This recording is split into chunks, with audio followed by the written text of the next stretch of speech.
അപ്പോൾ ഇന്ന് നമ്മൾ ചെയ്യാൻ പോകുന്നത് ഒരു വോൾ ഹാങ്ങിങ് ആണ്, എംബ്രോയ്ഡറി അല്ല. അപ്പോൾ അത് കണ്ട് നിങ്ങളും എടുത്തിട്ടുണ്ടാവും, പക്ഷേ ഞാൻ എടുത്തിട്ടില്ല കേട്ടോ, എനിക്കിഷ്ടമാണ്. അപ്പോൾ അതിനായിട്ട് ഞാനൊരു ന്യൂസ് പേപ്പർ എടുത്തിട്ടുണ്ട്. ന്യൂസ് പേപ്പർ ഷീറ്റിൻ്റെ ഒരു പകുതി ഭാഗമാണ്. പിന്നെ നമുക്ക് വേണ്ടത് ഒരു റീഫില്ലറും വേണം. അപ്പോൾ റീഫില്ലർ വെച്ചിട്ട് എന്ത് ചെയ്യുക, ഇങ്ങനെ അതിൻ്റെ തുമ്പ് ആ റീഫില്ലറിൻ്റെ അകത്തേക്ക് വെച്ചിട്ട് ഒന്ന് മടക്കി എടുക്കണം. എന്നിട്ടൊന്ന് മടക്കിയെടുക്കാം, കണ്ടില്ലേ?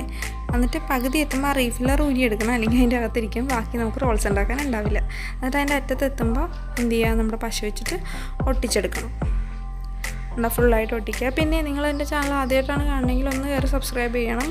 തൊട്ടടുത്തുള്ള ബെല്ലൈക്കൺ കൂടി ഒന്ന് എനേബിൾ ചെയ്യണം. എന്നാലും ഞാൻ ഈ വീഡിയോസിൻ്റെ നോട്ടിഫിക്കേഷനും കാര്യങ്ങളൊക്കെ ലഭിക്കുള്ളൂ. അങ്ങനെ നമ്മൾ 16 റോൾസ് എടുത്തിട്ടുണ്ട്, ന്യൂസ് പേപ്പർ റോൾസ്.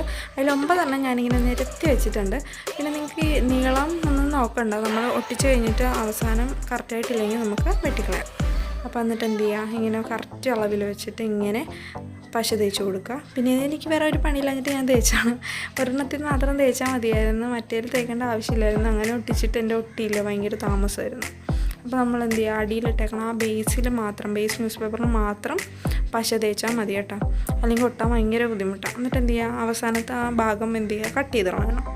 വേണ്ടാത്ത ഭാഗം കട്ട് ചെയ്ത് കളയുക. ഇത് മുറിയണമില്ല, അത് ഭയങ്കര പാടാണെന്നേ. നമുക്ക് വേറെ കത്രിക വാങ്ങിക്കും, ഇപ്പോൾ പറ്റത്തില്ലല്ലോ, കടയിൽ മൊത്തം അടച്ചിട്ടേക്കണേ. അപ്പോൾ നമുക്കിത് കളർ ചെയ്യണം. ഇനി കളർ ചെയ്യുന്നതിന് മുമ്പ് ഇത് ഉണങ്ങാൻ വെക്കാം. അപ്പോൾ നമുക്ക് എന്ത് ചെയ്യാം, ഞാനൊരു ഫ്ലവർ ചെയ്യാനാണ് ഉദ്ദേശിക്കുന്നത്. അപ്പോൾ അതിന് 3 സെൻറ്റിമീറ്റർ ഡയമീറ്ററുള്ള 3-4 സർക്കിൾ വരയ്ക്കണം. എനിക്ക് പിശുക്കായിട്ടല്ല ഞാൻ ആ അറ്റത്തു നിന്ന് മുറിക്കണത്, കുറേ ഫ്ലവർ വേണം. അപ്പോൾ നമുക്ക് ഒരറ്റത്തു നിന്ന് ചെയ്ത് പോവാം. അങ്ങനെ കുറേ സർക്കിൾ, പറ്റാവുന്നത്ര സർക്കിൾ വരച്ചിട്ട് എന്ത് ചെയ്യുക, ഇങ്ങനെ എടുക്കുക. എന്നിട്ട് ഫോൾഡ് ചെയ്യുക, പിന്നെ ഫോൾഡ് ചെയ്യുക, പിന്നെ ഒന്നുകൂടി ഫോൾഡ് ചെയ്യുക. അങ്ങനെ എന്ത് ചെയ്യുക, 3 പ്രാവശ്യം ഫോൾഡ് ചെയ്തെടുത്തിട്ടുണ്ട്. എന്നിട്ട് എന്ത് ചെയ്യണം, ഒരു ഫ്ലവറിൻ്റെ ഷേപ്പിൽ, ഒരു എതളിൻ്റെ ഷേപ്പിൽ ഇങ്ങനെ ഒന്ന് ആക്കിയെടുക്കണം. എന്നിട്ട് എന്ത് ചെയ്യുക, കത്രിക വെച്ചിട്ട് കട്ട് ചെയ്യാം.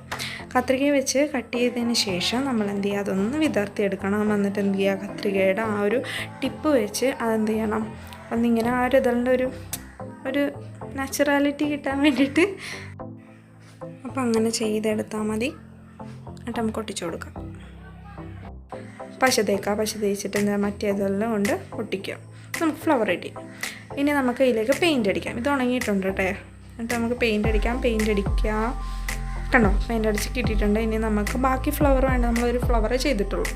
അപ്പോൾ ബാക്കി ഫ്ലവർ കണ്ടാകുന്നല്ല ഭംഗിയില്ലേ, ഞാൻ എഡിറ്റ് ചെയ്തതാണ്. അപ്പോൾ ഇനി അതിലെന്ത് ചെയ്യുക, ഷേപ്പൊക്കെ ഇഷ്ടമുള്ള രീതിയിൽ ഒട്ടിക്കാം കേട്ടോ. ഞാനിപ്പോൾ ഒരു ഡയമണ്ട് പോലെ ഇങ്ങനെ 1.5 വിട്ട് ഒട്ടിക്കാനാണ് ഉദ്ദേശിക്കുന്നത്. അപ്പോൾ ഇതാണ് നമ്മുടെ ഇന്നത്തെ വീഡിയോ.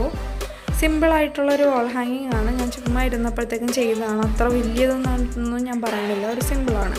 അപ്പോൾ ദേ കണ്ടോ, അവിടെ ഞാൻ 2 ഇതളും കൂടി കൊടുത്തിട്ടുണ്ട്. പക്ഷേ അതിൻ്റെ ഒന്നും വീഡിയോ എടുക്കാൻ പറ്റിയില്ല. അകത്ത് ഞാനൊരു ഗോൾഡൻ കളർ മുത്തും കൂടി വെച്ചായിരുന്നു, പക്ഷെ അതൊന്നും എടുക്കാൻ പറ്റിയില്ല. അപ്പോൾ ഇനി അടുത്ത വീഡിയോയിൽ കാണാം. അടുത്ത വീഡിയോയിൽ കാണുന്നവരേക്കും ബൈ.